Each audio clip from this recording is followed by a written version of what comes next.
What's up, guys? It's Rey-Jay back with another video. And in this one, I want to break down something with SPY, Tesla, and the overall market. I'm also going to be talking about some very important levels to watch for as SPY is at a tough resistance, which has led to many rejections in the past. But just note that I am not a financial planner, so take nothing I say as financial advice.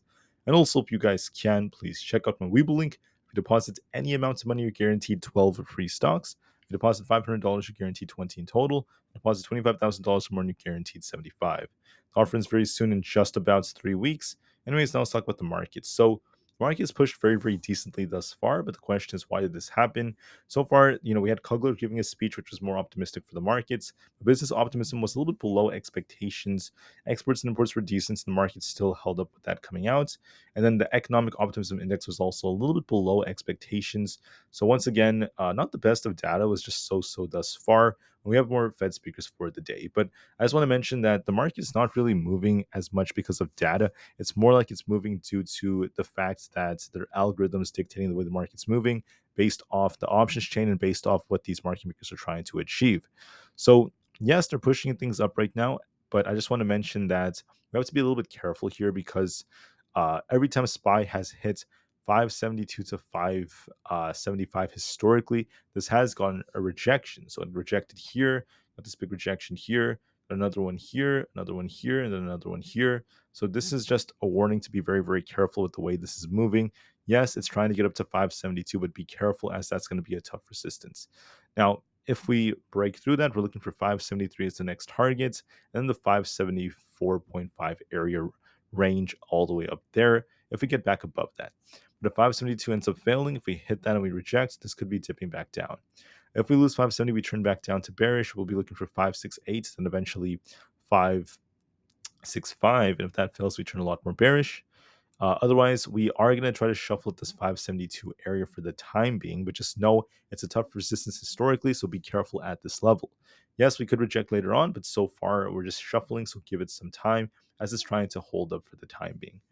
For ES, we're trying to rebound as well, but just watch resistance. We're at 57.86.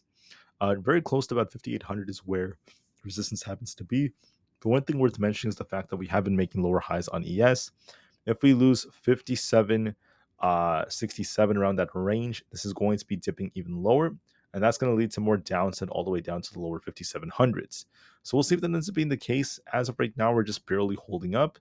So we will see. It's at some tough resistance right now, so be careful. And there is a risk of us returning back down to these lows if that ends up being the case, if we get rejected. Nvidia is pumping so far, it's doing a great job. However, look at 132 as resistance. It's going to be very tough. That's the exact level we called out. If that were to break, our next level is going to be all the way up towards the 135 area. So 132 has come, and then 135 is next. We'll see if we get a rejection or not on Nvidia at one of these levels. For now, we still remain more bullish, and we're still fighting at 132. So it could attempt to go higher. So I'm going to give this more time to develop. For Bitcoin, we have resistance at 62,500. If we get that kind of rejection, we're looking for 61,800 as the next level. Breaking below that takes us all the way down towards 61,000. Breaking past that will push us higher, but this is still looking kind of bearish as we got this rejection. So this is favoring a move back down to 61,800. For other factors out there, we also have NQ and Tesla. I'll talk about Tesla in just a minute. NQ pushed very nicely, but we're at this resistance at 20,200. If we break the 20,250 area, we could attempt to push over 20,300. If it rejects here, we could be returning back down. As of right now, it's a tough resistance. We haven't been able to crack past this. So I see the risk of us dipping back down towards the lower 20,000 area. So be very mindful of that. For the QQQ, we are attempting to push up higher, but look at 488 as resistance. We haven't been able to crack past that yet. If we break 488, we could be looking for 485 all over again. Or I'm sorry, if we reject our 488, we're looking for that level. If we break past that, we're looking for basically 490 plus. So we'll see if we get some kind of rejection. Be very patient with this nonetheless, and we'll see how this ends up developing. That's going to be very important for the way the market develops. But watch and see if we get the rejection of 488. That's going to be our next top resistance on the QQQ. For Aapl, we pushed very nicely so far, but 226 is where we have some very tough resistance. 225.6 to 226. If you reject right over there, we could be dipping back down towards 222. If that breaks, we're looking for 228. I'll be watching to see if that ends up projecting, so be mindful of that. For the IWM, we pushed nicely, but we're just consolidating it just under 218. If If that fails, we're looking for 215, and then we could dip lower if that fails as well as we have that gap to fill. So be very patient with that. For Coinbase, we have a head and shoulders like structure. We still have that gap to fill. So if 166 fails, so we're looking for 163. We have to break 170 to turn back up. This is still favoring downside looking at the trend. So 163 looks more probable. For Amazon, we have resistance around 182.9 and also at 183.9. We'll see if we reject off these resistance levels near 183. So give this the time it needs and be very patient nonetheless. For Meta, we're rejecting right here. We're looking for 584 as our support. Excuse me. If that fails us, we're looking for a much lower level. I think there's a risk of this dipping as we're making a lower high here. So I think 583.86, very close to 584, is going to be tested. And we'll see if we reject. For Microsoft, we're trying to rebound, but this is at risk of dipping lower. We have 414 as our resistance. If that rejects, we could be dipping down to about 409. So be very mindful of that. As far as Google goes, we basically have this 165 to 166 areas our resistance. If that rejects, we could be dipping lower all the way down to where this gap is towards 163. So give this the time it needs. For Tesla, just like I said before, I think I kind of skipped over this. Sorry about that, guys. Tesla has 244 as resistance and then 247. If we reclaim 247, this could turn back up, but so far it's struggling to hold above 244. That's a sign of weakness as Tesla's making lower highs, so there is a risk of this dipping lower. Just want to give you guys a heads up about that. But with that being said, guys, I just want to thank you all so much for listening. Please have a great day.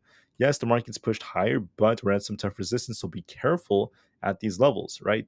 I still see a risk of more downside later on as we approach, mid to late October. So be very careful with this chart. SPY is at some tough resistance, and we'll see how things end up going. Anyways, with that being said, I hope you guys have a great day.